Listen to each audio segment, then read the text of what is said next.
E aí, tudo bem? Beleza? Bom, continuando então o nosso curso de relatividade. Hoje eu vou ter que gravar com o fone aqui segurando ele, né? Não sei como é que eu vou fazer isso. Porque se eu deixar aqui embaixo, vocês não vão escutar direito eu falando. Então, a gente vai falar hoje do tensor de curvatura de Riemann, né? Finalmente entrando aí na parte de curvatura.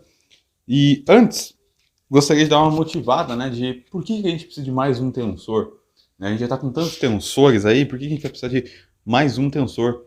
Né? Os tensores que a gente tem já não dão conta de medir curvatura no espaço? A resposta é não. Bom, isso por conta do seguinte. Deixa eu só voltar aqui. Bom, a gente vai ver o tensor de curvatura de Riemann, então, na forma abstrata hoje. E na próxima aula a gente vai ver suas componentes e suas simetrias, certo? Mas as simetrias serão provadas em outra aula, porque leva um certo tempo para a gente provar cada uma dessas simetrias, né? Na prática são 4 simetrias importantes. Uma delas é a principal, né? Que são as identidades de Bianchi. E depois, antes da gente entrar na equação de campos, a gente vai falar das geodésicas, né?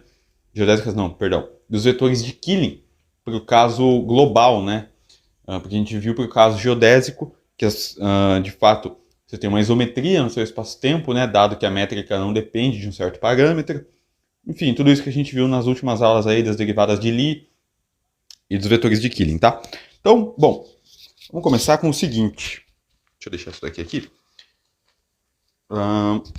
Bom, tentar guardar meu celular aqui. Não sei se vai ser uma boa ideia, eu acho que ele vai cair. Bom, então o Gauss fez uma. Enfim, quando a gente vai medir curvatura, né? Por exemplo, uma curvatura de algo bidimensional, como por exemplo, algo assim. Bom, no ponto onde eu quero medir a curvatura, por exemplo aqui, eu posso associar um número k, né? Gauss chamou esse número de k, tal que esse k ele pode ser maior que zero, ele pode ser zero, que seria o caso que não tem curvatura, e ele pode ser menor do que zero, né? Seria uma curvatura apontada dessa forma assim. Mas isso só vale, esse número, né, no qual eu posso medir a curvatura naquele ponto, por Gauss, só vale para casos bidimensionais, né, curvaturas bidimensionais. E como a gente está interessado em 4 dimensões, poderia ser 3 também, isso aqui já não vale mais. E antes da gente adentrar em curvatura de forma, digamos, falar do tensor de Riemann, né, de vez, a gente tem que distinguir uma curvatura intrínseca de uma curvatura extrínseca. Por exemplo, se eu pego isso daqui e faço assim, esse tipo de curvatura aqui é uma curvatura que a gente chama de curvatura extrínseca. Por que é uma curvatura extrínseca? É uma curvatura, né, que eu pego aqui, eu posso pegar os vetores tangentes e caminhando sobre essa curvatura, isso aqui vai me dar informações da curvatura de fato, mas esse tipo de curvatura é uma curvatura extrínseca, ela está imersa em um espaço maior. Então, se eu pego os vetores normais, eles sempre apontam, né, os vetores normais da superfície, eles vão estar apontando para fora dessa superfície aqui, né? Pegando os vetores normais. Agora, o que é uma curvatura intrínseca, né? Seria o caso da curvatura do espaço-tempo. Por exemplo, então, o caso de curvatura, vou tentar desenhar aqui, extrínseca. Imagine que você tem um espaço maior aqui. Esse espaço pode ser um espaço qualquer. Estou desenhando um cubo aqui, mas... Enfim, imagine que você tem um espaço aqui tridimensional, poderia ser quadridimensional, tanto faz. Dentro desse espaço, né, então, aqui está uma das paredes do nosso cubo. E aí, o que acontece? Dentro desse espaço, eu tenho um espaço, digamos assim. Oh, shit. Ok? Seria melhor se eu desenhasse de outra cor, mas está tudo bem. Eu tenho um espaço dentro desse outro espaço. Tem uma variedade aqui. Bom, quando eu pego esta curvatura aqui, que está dentro de um espaço maior, eu consigo, de fato, pegar um vetor normal, essa superfície aqui, por exemplo. Esse vetor aqui foi o pior vetor que eu peguei, né? Vamos pegar esse vetor aqui, ó. E ele aponta, ele é normal à superfície, certo? Sei lá, N. O que é esse vetorzinho N? Vou chamar de N chapéu. N chapéu é o vetor normal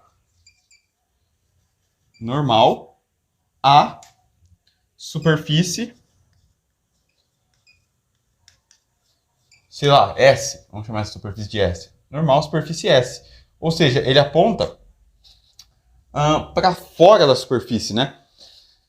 Bom, no caso de uma curvatura, digamos, aqui agora. Isso aqui é uma curvatura, então, extrínseca, né? No caso de uma curvatura intrínseca,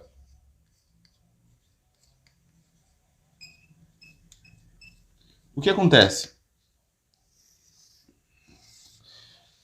O que acontece é que eu tenho o meu próprio espaço como sendo este espaço maior. Então, o meu espaço ele pode se dobrar, se contorcer, curvar, né?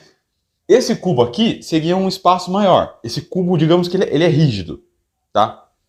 Ou seja, eu não posso mexer nele. Aquela ideia, né, de Newton, de que o espaço absoluto é rígido, você não mexe nele e tal. Ele não se desdobra, ele não se contorce, o espaço absoluto só existe. Isso não tem a ver com o espaço absoluto, não, mas tem a ver com o espaço com que você está medindo a sua curvatura, como eu dei o exemplo da folha de papel, estar imerso em um espaço maior, tá?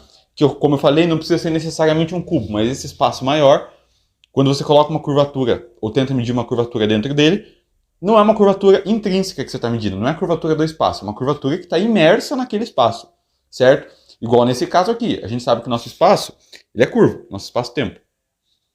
E quando eu estou medindo a curvatura dessa folha de papel, por exemplo, dessa superfície, né? Eu posso caminhar com os vetores na superfície. O que eu estou fazendo na prática é medindo uma curvatura, pegando vetores que é normal à superfície, que apontam para fora. Ou seja, eles apontam para onde está o espaço maior, certo? Onde, enfim, essa variedade está contida. Então seria uma subvariedade, né? Ela está contida em uma variedade que é maior. Agora, quando eu pego algo mais geral, como o próprio espaço, e digo que ele é dessa forma, por exemplo, bom, se o espaço é dessa forma, ele é curvo por si só, quando eu vou medir um vetor normal, por exemplo, qual que é o sentido de eu falar que esse vetor aqui, vou chamar de N', N chapéu linha, qual que é o sentido de falar, não, o vetor normal aponta para fora? O que é para fora numa curvatura intrínseca? Pega, por exemplo, o nosso universo, que é o espaço-tempo, ele é curvo. Se eu aponto, o que acontece se eu pegar um vetor que aponta para fora? Como assim para fora do universo? Entende? É uma questão um pouco mais difícil. Então, esse tipo de curvatura, ela só pode ser medida através de algum outro objeto. Tá? Os objetos que a gente conhece não são capazes de mostrar para a gente qual é a curvatura do próprio espaço, né? Porque o espaço-tempo, ele é. E como ele pode se dobrar, ele pode pegar um ponto dele mesmo, levar a outro, etc. e tal.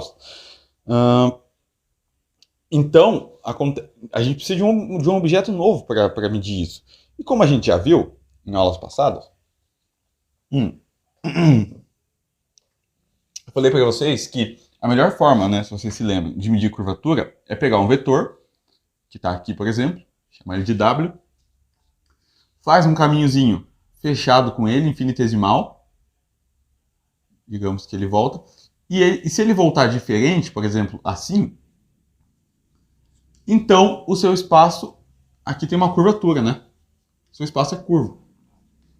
Dei a analogia de seres bidimensionais, né, andando sobre uma esfera, eles iam ver que os vetores de base deles estão sempre, toda hora, orientando para algum lugar. E eles não iam entender por quê.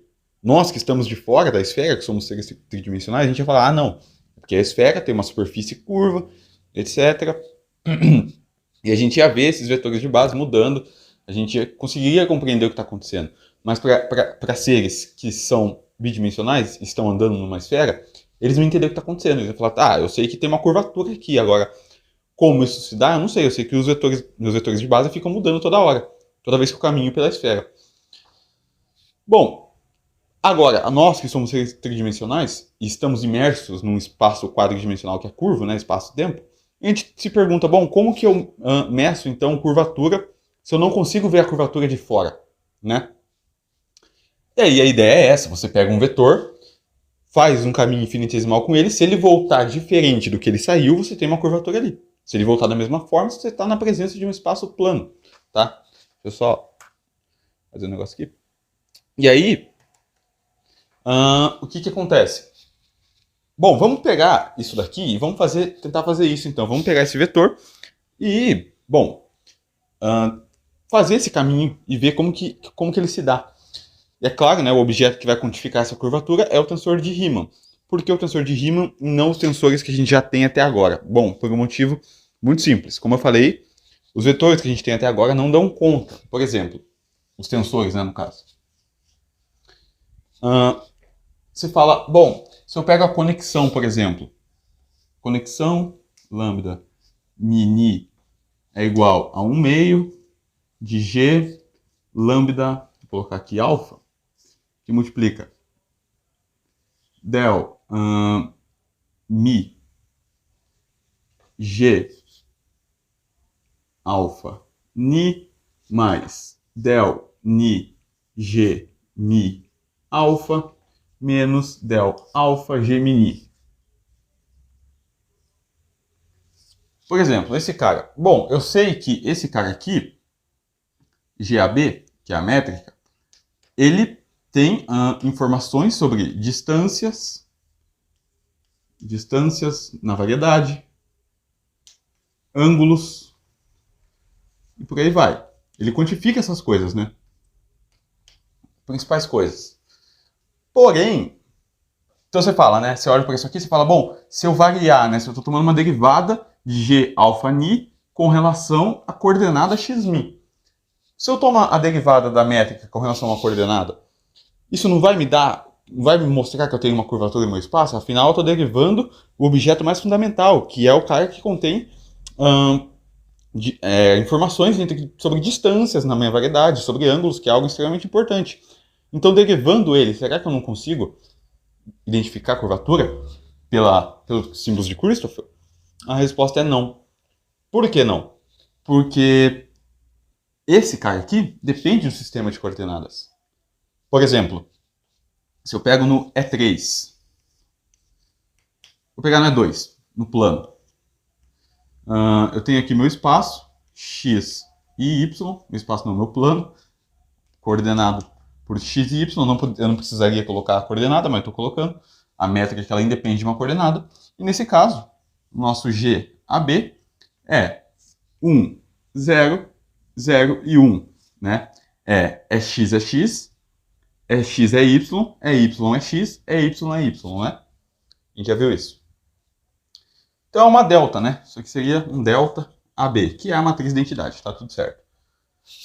Bom, de fato, no plano, se eu faço a derivada de GAB, eu vou obter zero. Derivar esses caras aqui, que são todos números, né? São constantes, dá zero. Logo, se eu derivando esses caras aqui eu tenho zero, eu encontro que a curva, o meu símbolo de Christoffel, né? Que, por hipótese, deveria obter alguma informação da curvatura, é zero. Mas ele não obtém. Por quê? Porque se eu mudo o sistema de coordenadas, ainda não é 2, e agora eu pego R e θ, coordenadas polares bidimensionais, o meu GAB toma a forma R2, 0, 0, R2, seno 2 θ. E o que acontece se eu derivar, por exemplo, esse cara? Bom, no primeiro termo, você vai obter 2R. Percebe? A derivada da métrica depende do sistema de coordenadas que você está usando. A métrica não depende do sistema de coordenadas. Tá? A métrica independe de qualquer sistema de coordenadas. Sistemas de coordenadas são só rótulos que a gente dá para fazer uma descrição do sistema. Contudo, eu estou falando que a derivada da métrica vai te dar resultados diferentes dependendo da coordenada que você estiver usando. Ou seja, como a gente está buscando um princípio de covariância geral, ou seja, que qualquer coordenada que eu colocar ali, qualquer observador que vê aquilo, ele vai fazer a mesma descrição, o resultado vai ser o mesmo, bom, então isso daqui não está batendo, né? Eu tenho que fazer algo, eu tenho que construir algo mais geral, que seja de fato covariante, que atenda ao princípio de covariância geral. Então, veja, dependendo da métrica que eu estou usando, esse nosso símbolo de Christoffel muda. Nesse caso, vamos construir então uma equação tensorial, porque essa sim não importa qual coordenada eu estou colocando, afinal a gente já viu que esse cara aqui não se transforma como um tensor. Se ele não se transforma como um tensor, é de se esperar que ele não... que se eu mudar o sistema de coordenadas, ele mude também. Então tá tudo bem. Bom, a métrica, que é o objeto mais fundamental, não nos diz nada sobre curvatura. A derivada dela não nos diz nada sobre curvatura também, porque eu ainda posso estar num espaço plano e mesmo assim a derivada desses caras não ser zero, como a gente viu aqui, depende do sistema de coordenadas que eu estou usando. Eu estava no espaço plano. Eu só troquei de cartesianas para polares. Mas continuou. Mas não continuou dando zero.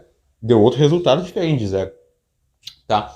Então, a gente vai fazer o seguinte. Vamos pegar aquele nosso vetorzinho W ali, que eu estava colocando agora, e vamos fazer o seguinte.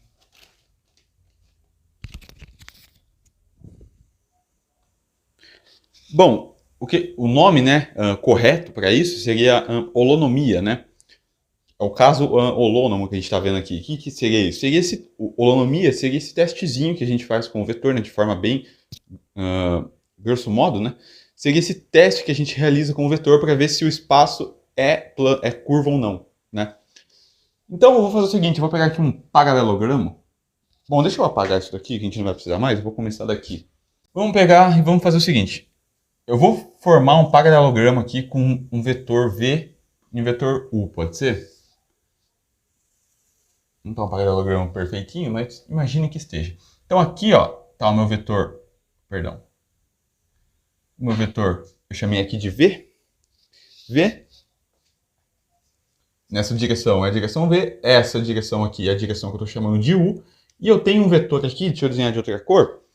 Um vetor que eu vou chamar de W, né? Vou pegar o rosa aqui. Bom, então a gente coloca aqui no vetor W. E o que eu vou fazer com esse vetor W é exatamente aquele testezinho. Você fala, nossa, mas esse paralelogramo está um pouco grande para você realizar um teste pequeno, né? Bom, mas aí que tá, eu vou tomar o limite quando esse cara aqui vem para cá. Então imagina que esse vetor saiu daqui, chegou aqui, depois ele chega aqui, depois ele chega aqui e volta, né? Então eu realizei o meu caminho fechado. Bom, deixa eu rotular isso daqui então, né? Como eu falei, né? Essas coisas aqui independem de sistema de coordenadas, mas vamos rotular isso daqui para a gente poder trabalhar. Essa aqui vai ser a minha origem, ou seja, essa daqui é a posição 0, 0. Aqui eu andei em x.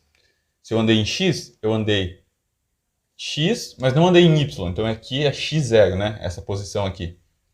Essa posição aqui é uma posição xy, né? Que eu andei nas duas direções. Eu andei em x e fui para y. Então essa é a direção xy. Essa daqui, eu voltei tudo em x, então é a direção 0 e continuei em y. E depois voltei para a posição 0, 0. E o que eu quero? Bom, se esse vetor aqui chegou diferente na posição 0, 0, eu tenho isso daqui, ó. O vetor aqui, o vetor aqui. Né? Aqui está a minha origem. Bom, aqui está o vetor W. Né? E aqui também está o vetor W, depois de ter feito essa volta toda. O que acontece? Veja que ele chegou diferente, né? Então eu estou supondo que ele vai chegar diferente, supondo que o nosso espaço é curvo. Eu quero ver como que se dá essa curvatura, como que eu calculo essa curvatura, como que eu quantifico ela, no caso. Não é tão simples. Mas a gente vai fazer o seguinte. Vamos imaginar que nós temos algumas operações aqui. Na verdade, a gente tem.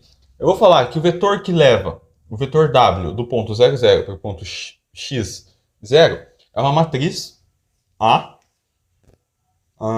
que atua no vetor W. Tá? Então, eu peguei uma matriz A que quando atuando em W, ela leva o W de 0, 0 para 0x. Ela arrasta ele paralelamente, né? Usando aquela noção de transporte paralelo. Daqui para cá, eu tenho uma matriz B que atuou nesse cara. Ou seja, ela atuou em A, que atuou em W. Daqui para cá, eu tenho uma matriz C, que atuou em B, que atuou em A, atuando em W. Tá? E para voltar, uma matriz D, que é a última matriz que vai atuar em todas essas outras. Né? Então é D, C, B, A, atuando em W. Tá bom? A, B, C e D são matrizes, tá? E elas levam esse cara daqui para cá. Bom, veja que andar daqui para cá é uma operação, andar daqui para lá é outra operação, voltar para cá é outra operação e descer é outra operação. É como se o B fosse o D, né? Só que o inverso, né? O B leva para lá. O que o D faz? Ele puxa de volta. O A traz para a direita. O que o C faz? Ele leva para a esquerda. O mesmo tanto que o A levou, certo? Então a gente tem essas operações aqui. E aí, como é que eu vou fazer para isso se tornar um caminho fechado? Eu vou tomar o limite quando x e y tendem a zero. Ou seja, o que eu vou ter aqui vai ser o seguinte. Deixa eu pegar aqui. Fazer assim, ó.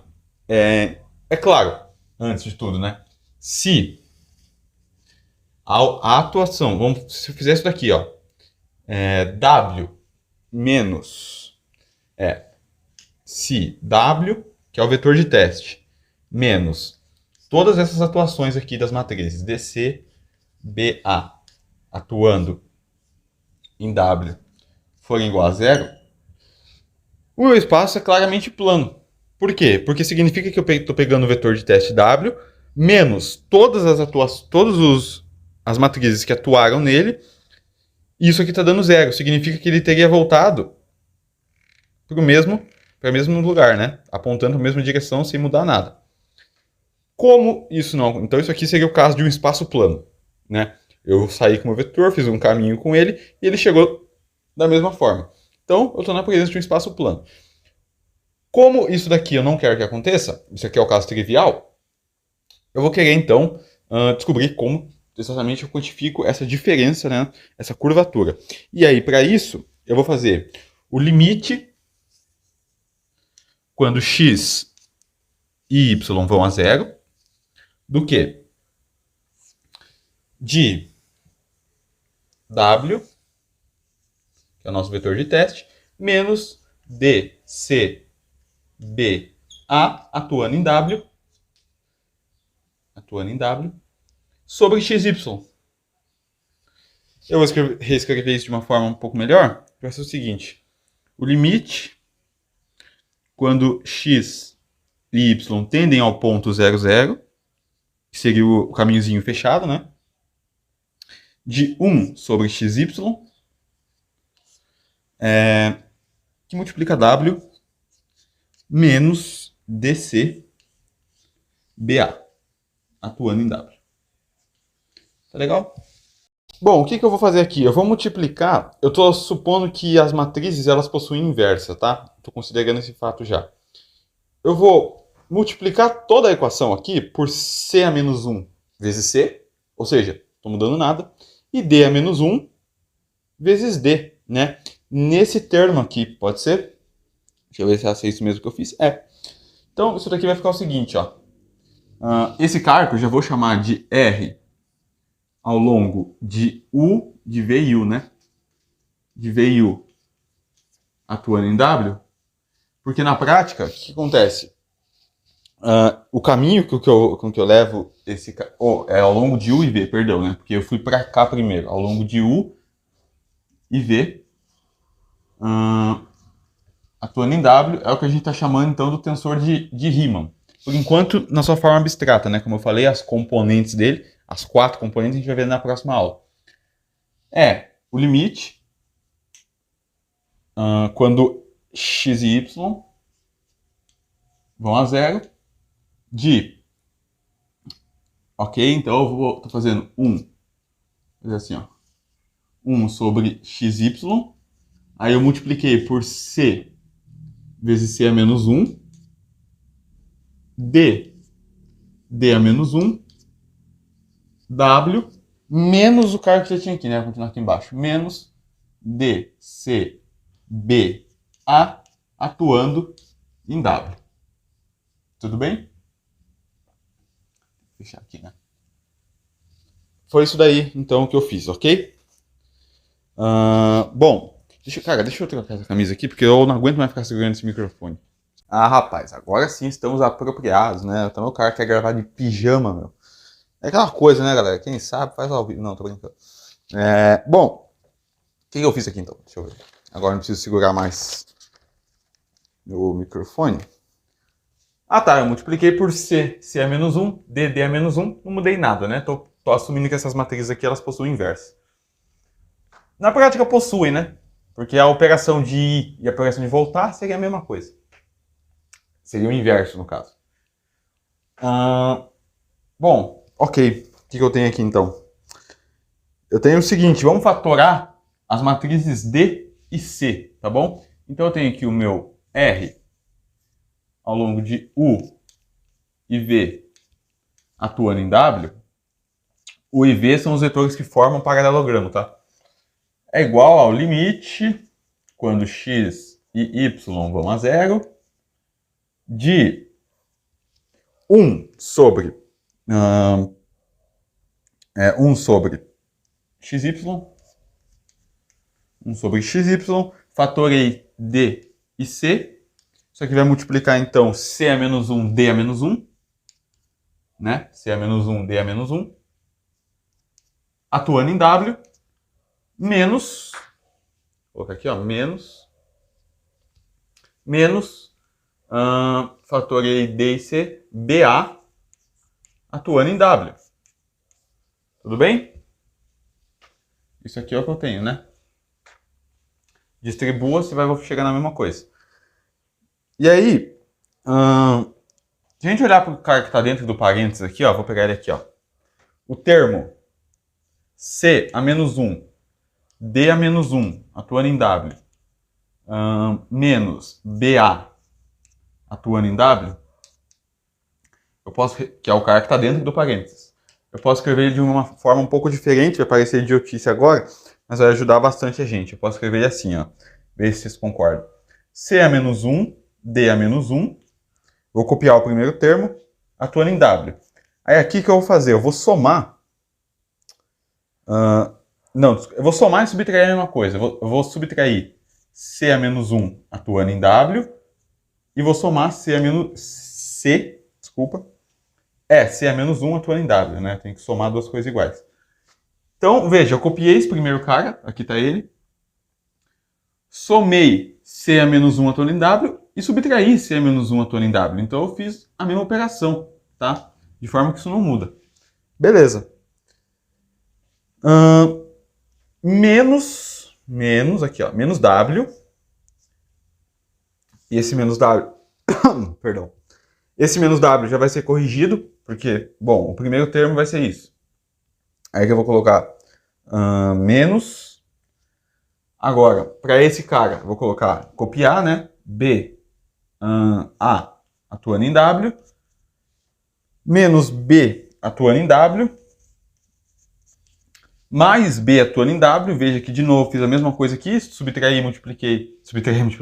Subtraí e somei, adicionei a mesma coisa. Menos o W. Por que menos o W? Bom, porque esse menos W aqui, esse sinal de menos, vai deixar esse W positivo, que mata com esse W aqui, aqui, ó, negativo, né? Então você veja que se eu matar esses dois termos, esse com esse com esse, matar o W com o W, eu volto a ter o que eu tinha dentro do parênteses. Aí você fala, por que você está fazendo isso? Bom, porque é uma forma melhor da gente escrever, já que vai nos dar mais coisas. Porque, como eu falei, C a menos 1 e B. Bom, vamos fatorar esse cara? Deixa eu já escrever ele aqui dentro, né? Então, a gente vai ter o seguinte. Deixa eu apagar aqui. Depois eu apago. A gente vai ter o seguinte, então. Esse nosso R, vou colocar aqui, ó. Esse cara aqui, ele é igual a limite, quando x e y vão a zero, de 1 sobre xy, que multiplica, aí, né, dc, tem o dc aqui, dc. E agora o termo entre parênteses que ficou o seguinte. Que ficou, bom, c é menos 1, c é menos 1, d é menos 1, w, menos c é menos 1, w, mais c é menos 1, w, menos w,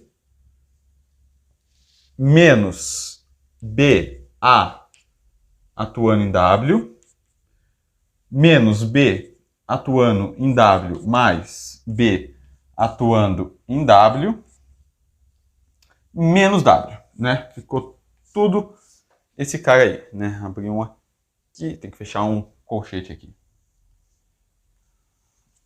Ok, ficou isso daí então. Só reescrevi aquela forma lá de dentro dos parênteses. Bom, a gente pode fatorar aqui, sabe o quê? Um c a menos 1 e um b, né? Vamos fatorar um c a menos 1 e um b. No primeiro termo eu vou fatorar o c a menos 1, no segundo termo eu vou fatorar um b. E aí o que eu vou ter é o seguinte. Deixa eu apagar aqui então. Continuar aqui. Eu não vou apagar o desenho porque a gente vai precisar dele ainda, tá? Esse aqui eu posso apagar também.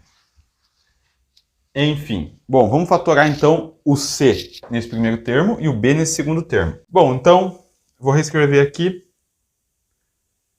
R, que é o tensor de Riemann, ao longo de U e V do vetor W é o limite, quando x e y vão a zero, de 1 sobre x e y.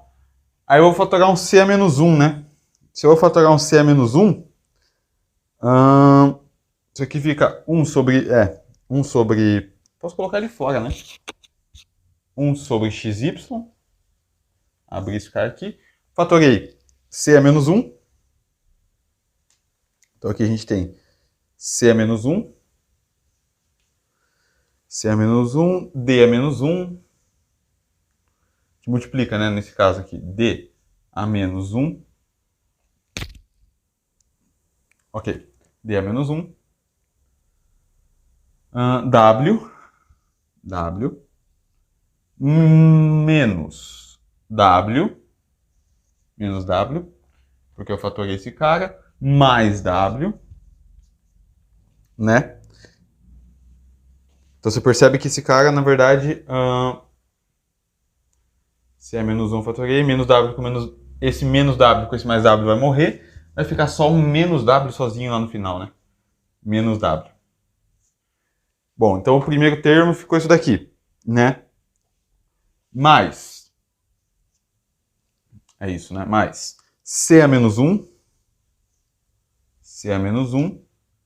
W menos W. Ok?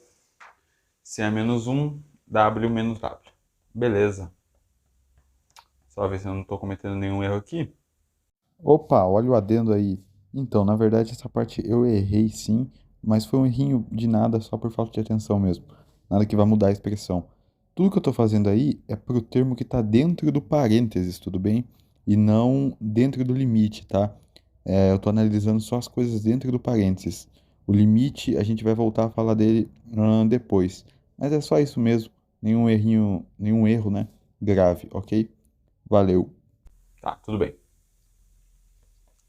E aí o que acontece agora? Bom, a gente vai ter menos, né? Menos. Agora eu fatorei o B, né? Então eu fatorei B, que multiplica AW menos W, AW menos W, mais B, W menos W, né? BW menos W. Oh, shit. Ok. E fecha aqui. Ficamos com isto. O 1 sobre xy está multiplicando todo mundo aqui, né? Ok. Bom, se a gente for ver uma coisa aqui, vai parecer um pouco estranho. Porque AW menos W é o vetor na origem, né? Ó, o vetor na origem, 0, 0, né? É o vetor W. O AW, o que o AW faz? Ele pega e arrasta o vetor para cá. Então, se eu faço AW menos W, eu pego o vetor na posição 0, 0. Eu estou pegando o AW, que é o vetor nessa posição, em x0, e subtraindo... Desculpa, eu estou pegando... e subtraindo o W, né? Que está aqui. Bom, eu volto para cá, ó. Como o A faz a operação de levar esse cara para cá e eu estou subtraindo esse vetor, ele volta para a posição 0, 0. A mesma coisa para o BW menos W, né? No caso do BW menos W, ele volta para cá, né? Ele vem para a posição x0, né? BW menos W. Certo? Bom, se você se lembrar, né? A gente não pode, como a gente já viu várias vezes, pegar e comparar vetores que são definidos em diferentes espaços. Porque cada vetor, enfim, cada ponto do espaço você tem um vetor definido pelo espaço tangente naquele ponto. E aí o que acontece? Por que eu estou comparando eles diretamente então? Bom, está implícito, na verdade, né? Eu deveria ter falado isso antes. O seguinte, que W, eu vou considerar que W é um campo vetorial. Então, vou colocar um Czinho aqui de campo, tal que qualquer arrasto que eu faço, não vou falar assim, mas qualquer operação, uma matriz M, atuando em W, pertence ao campo vetorial W. Ou seja, eu estou olhando W como um campo vetorial. Então, qualquer operação que eu faça dentro do paralelogramo, né, que esteja aqui no paralelogramo, pertence ao campo vetorial W, tá? Então, o W é um elemento desse campo vetorial, ok? Esse vetor que está aqui na origem é um elemento desse campo todo, que é o campo vetorial W, ok? E qualquer, qualquer atuação de uma matriz em W, que arraste ele paralelamente, transporte ele paralelamente até outro ponto, pertence a esse campo vetorial, tá bom? É uma forma um pouco a grosso modo de definir, né, tentar me defender dessas coisas que eu não posso sair fazendo literalmente à mão, arrastando.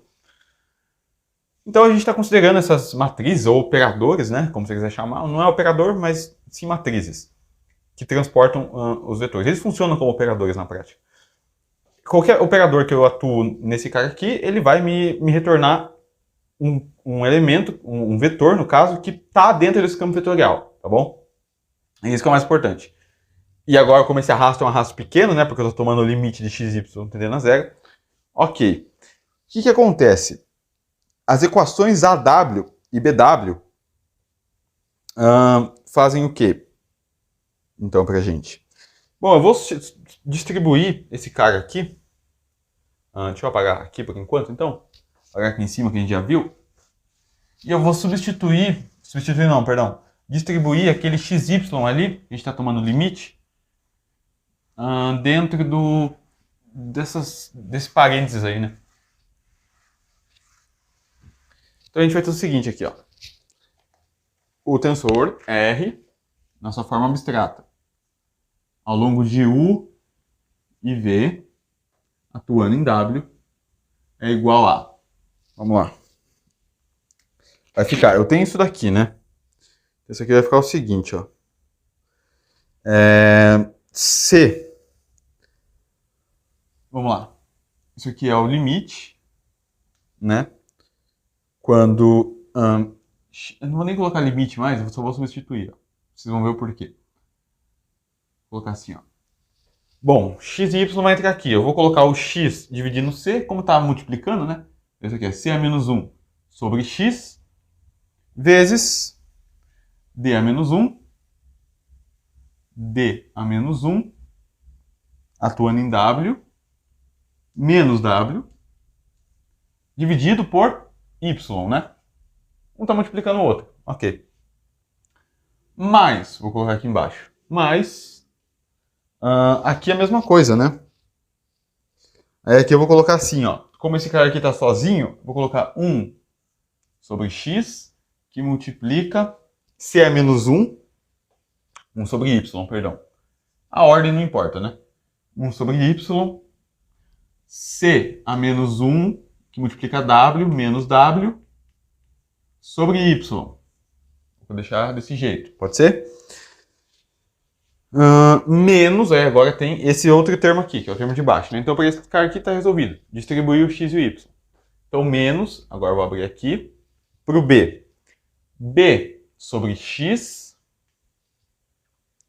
b sobre y, perdão, que multiplica A atuando em W menos W sobre x, né? Só pode ser. Mais, agora para o último termo, mais, o que eu tenho aqui? B1 sobre y, vou colocar, 1 sobre x, né? 1 sobre x, que multiplica o BW, o B atuando em W, menos W, tudo isso dividido por y. E aí acabou, né? A gente pode fechar aqui. Ok, ficou isso então, ficou essa expressão toda, nosso cara ali. O que vai acontecer agora? Bom, quando a gente toma o limite do x indo a zero, é o mesmo que a gente, enfim, transportar o vetor igual a zero em A e C, né? Porque o A faz a operação dele sair do x e o C faz a operação dele voltar para o x, né? Ou seja, o A faz ele ir para cá, como a gente já tinha discutido. O C faz ele voltar ao mesmo tanto, né? Então, quando eu tomo o limite do x indo a zero, o que eu estou fazendo é o A atuando no W e o C atuando no W, né? Então, deixa eu pegar um outro giz aqui. De tal modo que, enfim, o que a gente vai ter é o seguinte, ó. Deixa eu pegar outro giz. Bom, é bastante conta, de fato, né? Mas, enfim, é tudo mais abstrato. Enfim, Enfim, vamos lá. Eu vou considerar isso daqui como uma derivada. Bom, para a gente pegar e mexer no vetor, a gente tem que tomar a derivada covariante desse vetor, né? E a derivada covariante, em sua notação, digamos, mais abstrata, ela é dada... Calma aí, vamos apagar aqui. Afinal, a gente expandiu, né, a derivada covariante justamente para isso. A gente expandiu a derivada para a derivada covariante justamente para isso, né? Esse problema que a gente estava tendo em comparar os vetores. Então, eu vou falar que a operação AW menos W, que seria eu pegar isso daqui e voltar para cá, sobre o meu x, que é aquele cara ali. Cadê ele? Bom, ele não está ali, mas ele vai aparecer. Seria o C a menos 1 ali. Vai ser... ele é a mesma coisa, né, do que o C a menos 1 atuando em W menos W. Por quê? Por causa daquilo ali que eu já falei, né? A inversa do A é o próprio C a menos 1. O A faz ele vir para cá, o C faz ele voltar. O B faz o cara subir, o D faz o cara descer. Então, o inverso do meu B é o meu D a menos 1, que é aquele cara que está ali, ó. Tá? Bom, enfim, vamos lá. Isso aqui é a mesma coisa que C a menos 1 menos W sobre R. E isso aqui eu vou chamar da nossa derivada covariante em sua forma abstrata, né? Ou seja, del ao longo de U, derivada ao longo de U, derivada covariante ao longo de U do vetor W. Né? Isso aqui é a derivada covariante ao longo de U do vetor W. Ok? Ao longo de U, né? Aqui, direita e esquerda. Tá legal? Bom, o mesmo raciocínio, então, para o B atuando em W, que é aquele cara que a gente tem aqui, ó. B atuando em W, menos W, no limite em que o Y vai a zero. Isso é o nosso queridíssimo D a menos 1, W menos W. Aqui é mais W, né? Perdão. Isso é o mesmo que D a menos 1, W menos W. Tudo bem? Dividido por Y. E isso daqui eu vou chamar de del VU. Por que V? Porque veja que as matrizes B e D, elas atuam ao longo do vetor V, ou contra o vetor V, ou a favor do vetor V, né? Mesma coisa para o A e para o C. A matriz A atua a favor, né, na mesma direção e sentido do que o vetor U está definido nesse ponto, e o C atua na inversa, né, no caminho inverso, no sentido oposto com que o vetor U está definido. Então, isso aqui é um del V do vetor W. Ah, interessante. E aí? E aí que se a gente substituir essas coisas ali, a gente vai ficar com o seguinte, deixa eu ver quanto tempo tá de vídeo. Ok. Isso é um vídeo longo, né, esse daqui. Então deixa eu só apagar aqui. Bom, então substituindo o nosso tensor de Riemann, né, aqueles valores, a gente tem R ao longo de U e V atuando em W. Vai ficar o seguinte, então. DC, né, que a gente tinha lá antes, fatorado. DC, que multiplica C a menos 1. C a menos 1. Tudo aquilo que a gente estava fazendo era para dentro do parênteses lá, tá? Esse DC aqui estava fatorado antes já. C a menos 1 sobre X. Aí aqui eu tinha, né, o meu C a menos 1, W menos W, né, que é o que a gente chamou de del U, né? Desculpa, del V, que era tá certo. Del V, que isso aqui estava associado ao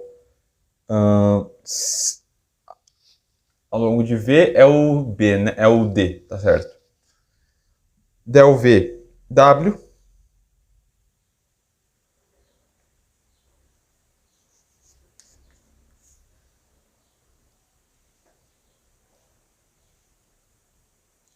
Mais 1 sobre 2, 1 sobre Y. Aí aqui a gente tem um del U. Del U, é isso mesmo? Deixa eu só ver qual o vetor que estava atuando aqui. C é menos 1. O D está na direção do V, tá certo? Era um D menos 1 que a gente tinha aqui. Del U W, né? Del U W. Isso daqui mais menos. Aí deixa eu continuar aqui embaixo. Então tem um sinal de menos ali. B sobre Y. Aí agora tem um del U ao longo de W.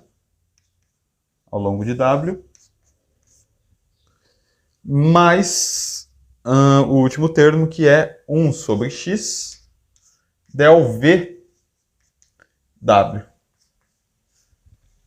Né? Na prática, né, tem um DC aqui também, porque esse DC vai multiplicar todo mundo. Né? Esse DC vai multiplicar todo mundo. Então tem um DC aqui também. E agora? Vamos reorganizar uns termos aí, então.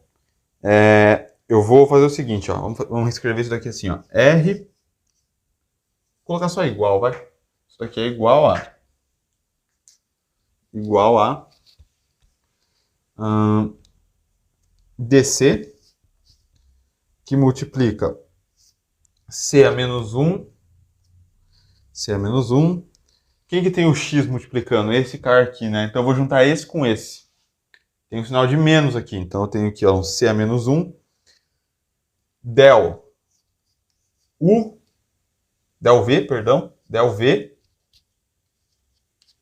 ao longo de W. Del V ao longo de W não. Del V atuando em W. Isso aqui é derivado ao longo de V atuando em W, né? Pela covariante. Menos del U ao longo de W. Ali é V, perdão. Menos del V ao longo de W. Ao longo de W não. Menos a derivada ao longo de V do vetor W. Ok? Perdão aí. É isso que eu tenho, né? Posso retirar o parênteses aqui já? Na verdade. Então, isso aqui é um C a menos 1 que está atuando nisso. Menos esse cara aqui. Como todos estão dividindo por x, eu te coloco aqui, ó, dividido por x. Né? mais, o que eu vou ter aqui? Menos, né, na verdade. Menos, agora, esse cara, que está dividido por y, é aquele cara. Então, eu vou colocar menos, menos b, menos b. Na verdade, eu vou abrir esse parênteses todo aqui, vou fechar ele só no final, tá? Aqui é menos, vai estar todo mundo dividido aqui por y, então aqui é b, primeiro, né, b, derivada ao longo do vetor u, do vetor w. Quem mais está com o vetor u aqui e aqui. Mais del u do vetor w. Né? Ok, ficamos com isso, né? Ok, beleza. Esse menos aqui. Tá batendo aqui. Ok. Aqui é um menos também, né? No caso. É o u do vetor w. Okay. Tudo isso sobre y. Tá bom? Todo mundo dividido por y. E aí, tomando de novo, né, o limite quando esses caras vão a zero, a gente vai ter o seguinte. Então, vou colocar aqui, ó, limite. Quando u, ou melhor, x e y vão a zero, que calor infernal, cara. Vão a zero. O DC é a própria identidade, né? O DC se torna a própria identidade. E aí o que a gente tem é o seguinte, a matriz de identidade, no caso, né? O que a gente vai ter é o seguinte. Isso aqui é do R, né? Bom, vamos escrever assim, ó. Tomando o limite x, y igual a zero, o nosso R, U e V, ao longo de U e V do vetor W, é igual a... Aí a gente vai ter o seguinte. Bom, aqui a gente tinha o C é menos 1, né? E esse E menos 1 está associado ao A, a matriz A. Como eu tomei o limite, eu vou ter del, aqui ó, del U, del U ao longo. Então, isso aqui vai ficar duas derivadas, né? Del U, del V, W, vetor W, né? Menos del V, del U, menos del V, del U, do vetor W. Quem que é isso daqui? Del U, del V, menos del V, del U. É o comutador desse cara, né? Dessa derivada aqui. É o comutador de del U com del V. Atuando em W. Tá? Então, deixa eu escrever isso daqui de uma forma melhor aqui. Bom, nesse caso, como a gente tá considerando de fato que esse carinha aqui, né, que a gente fez, ele forma um paralelogramo, né, esse caminho, no caso, os vetores V e U formam um paralelogramo, né, quando eles são, enfim, expandidos, ou seja, no ponto em que U vale X e V vale Y, de fato, esse cara aqui, né, então em X e Y, na verdade, em lugar algum eu tenho vãos, né, e lembre-se que os vãos, eles estão associados às derivadas de Lie, né, então nesse caso aqui, a derivada de Lie ao longo do vetor U, a derivada do vetor W, né, ao longo do vetor U, é nula. O mesmo para o V, tá? Não importa aqui por qual caminho eu vá, eu sempre vou chegar no mesmo ponto aqui. Eu nunca vou ter um vão aqui, né? Lembrando que principalmente as derivadas de Lie estão associadas a esses vãos que eu posso ter nesses pontos. Mas como aqui eu não tenho nada, a derivada de Lie é zero. E a derivada de Lie, se você se lembrar, ela pode ser escrita como os brackets de Lie, né? De U com V atuando em W. E nesse caso aqui isso também é zero. Isso aqui são duas formas de escrever a derivada de Lie, né? Pode ser pelos brackets de Lie ou LU de W, né? Bom, enfim, derivada de Lie é zero, mas, enfim, vamos lá. O tensor, então, de Riemann, na sua forma abstrata, é R atuando ao longo de U, ou melhor, R ao longo de U e W, de V, e V, quer dizer, né, a curvatura, né, a quantificação da curvatura, é dada pelo comutador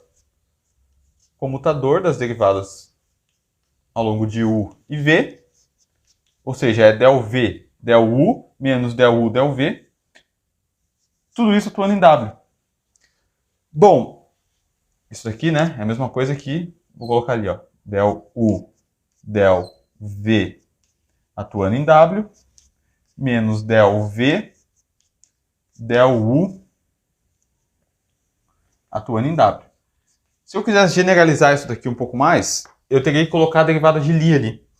Então, como que ficaria isso daqui? Ficaria R, W, desculpa, U, V, W, seria igual ao comutador. Cuidado para não confundir o comutador com o bracket de Lie, tá?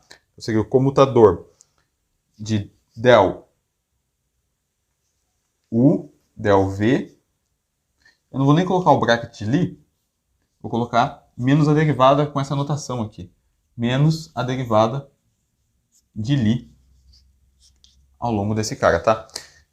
Bom, como na prática a gente está sempre colocando, impondo, né, que isso daí vai formar pontos fechados, né, pontos que se encontram aqui, sem vãos, então eu posso só definir mesmo a minha derivada não, o meu tensor de Riemann, como sendo esse cara aqui, ó, certo? Esse cara aqui. O comutador, né, das derivadas covariantes ao longo de U ou de V, né, ao longo, enfim, da onde você expande seu vetor, atuando em outro vetor, né, já que eu tenho que fazer esse teste. Esse é o caso holônomo, então esse é o tensor de Riemann em sua forma abstrata. Na próxima aula a gente vai ver como que a gente calcula as componentes do tensor de Riemann, né, que são 4 componentes, tá? E aí que tá a coisa. Como que a gente vai fazer isso? Bom, expandindo os vetores U, V e W em suas bases, né? Expandir eles em suas bases e ver como que a gente tem uma notação, né, tensorial disso, né, indicial, né, usando os índices e suas componentes. Enfim, se a gente pensar aqui no espaço-tempo, a gente tem são 4, né, dimensões, espaço, 3 de espaço, mas de tempo. Então a gente tem 4 vezes 4 vezes 4 vezes 4 para índices variar. Isso daqui dá 4 elevado a 4, que é 256 componentes. Então esse cara tem 256 componentes. Porém, ele é um tensor enfim, que tem algumas simetrias, né? São 34 simetrias. Eu vou ter que lembrar, tá? Na verdade eu não lembro. São 34 simetrias, depois tem uma que são 12 simetrias. Tem as identidades de Bianchi, que são simetrias também. Essa vai ser a principal para a gente demonstrar, tá? E tem, enfim, são 4 simetrias. Eu não lembro quantas simetrias ele salva dessas 256. Mas não são 256 que são independentes, né? Tem simetrias ali que deixam essas componentes redundantes. Quando você troca, faz a permutação dos índices, né? Dependendo dos índices, você está escrevendo basicamente a mesma coisa. Às vezes ele troca o sinal, então são 256 componentes, mas não são 256 componentes independentes, né? Tem algumas componentes aí redundantes que salvam, mas ainda são bastante componentes que ficam para calcular independentes, né? Então, enfim, bom. Basicamente, o que a gente fez aqui, então? A gente pegou, né, só recapitulando a aula de hoje, que a aula foi longa. Curvatura é uma coisa extremamente complicada, cara, e é por isso que tá tão abstrato assim. Na próxima aula, a gente vai tentar deixar menos abstrato, tentar calcular suas componentes. Mas, enfim, o que esse cara aqui tá falando pra gente? Bom, tomar a derivada covariante de U e de V é falar, aqui está implícito, né, tanto o caminho que eu tomo para ir de um ponto até o outro, de um certo vetor. Ou seja, o caso da holonomia, né, que a gente estava fazendo, o caso holônomo, ou seja, que eu pego um vetor, faça um caminhozinho fechado com ele e veja como é que ele volta. Foi exatamente isso que a gente fez. No caso, a gente pegou um paralelepípedo não, porra, um paralelogramo, e a gente fez esse vetor W sair da origem, fazer um caminho fechado, né, que voltasse para o mesmo ponto que ele saiu, e depois a gente tomou o limite quando esse cara e esse cara iam à origem, que é o quê? É esse caminhozinho fechado pequeno que a gente faz. É o testezinho, né, do vetor no espaço. Bom, como ele voltou diferente, né, além disso, esta diferença aqui, né, a gente tem aqui uma diferença na forma com que o vetor chegou, né? Enfim, aqui está mostrando para a gente que isso também depende do caminho. Se eu fosse, por exemplo, ao longo de U, ao longo de V primeiro, e depois ao longo de U, se eu fizesse um R, V, U, isso aqui ia ser derivada covariante ao longo de V, comutando com a derivada covariante ao longo de U. E as derivadas covariantes, elas não necessariamente comutam. Elas nos dão a curvatura do espaço. Elas nos dão o tensor de Riemann, no caso. Né? Se eu troco, se eu faço derivada de U, derivada covariante ao longo de U, vezes a derivada covariante ao longo de V de um vetor, é diferente de eu fazer derivada covariante de V primeiro, vezes a derivada covariante de U, e né, desse vetor W aqui. Ou seja, o que está escrito aqui, ó, é o seguinte. Primeiro, eu tomo a derivada covariante ao longo de V desse vetor. Depois que eu fiz isso, eu tomo a derivada covariante ao longo de U. Tá? E aqui é o contrário. Primeiro eu tomo a derivada covariante ao longo de U desse vetor, depois eu tomo a derivada covariante ao longo de V. Mas o caminho importa, lembre-se disso sempre, né? Naquele exemplo que a gente deu da esfera. Num espaço curvo, não é trivial o caminho que eu tenho que fazer isso, né? Dependendo do caminho que eu vou mudar o jeito que o meu vetor vai chegar. E, enfim, essas informações estão aqui. É isso aqui, na verdade, que eles estão dizendo. Dizer que o tensor de Riemann é um comutador das derivadas covariantes ao longo dos vetores, né? Ao longo desse vetor V e vetor U que formam um paralelogramo de um vetor teste, faz total sentido. Porque primeiro está fazendo um caminho, depois está fazendo outro que não necessariamente comutam, né? Ou seja, se eles não comutam, significa que eles não são iguais. Eles podem não ser iguais. O caso plano, é claro que isso aqui seria zero. Por quê? Porque no caso plano, se eu saio de um ponto A e vou para um ponto B, ou se eu saio de um ponto A, passo antes por um ponto C e depois vou para o ponto B, isso não muda nada. Então, nesse caso, né, a derivada covariante ao longo de um caminho ou de outro é o mesmo. Porque no espaço plano, não importa como que eu vou arrastar esses caras. Agora, no espaço curvo, a gente acabou de ver que importa. E ele é dado pelo comutador das derivadas covariantes. Tá? E derivadas covariantes em espaço curvo não comutam. Tá bom? No geral, derivadas covariantes não comutam, né? Então, bom, enfim. Tensor de Riemann. Próxima aula, vamos ver suas componentes, então. Beleza? É isso aí. Espero que tenha gostado. Qualquer dúvida, deixe nos comentários. Valeu, falou e fui.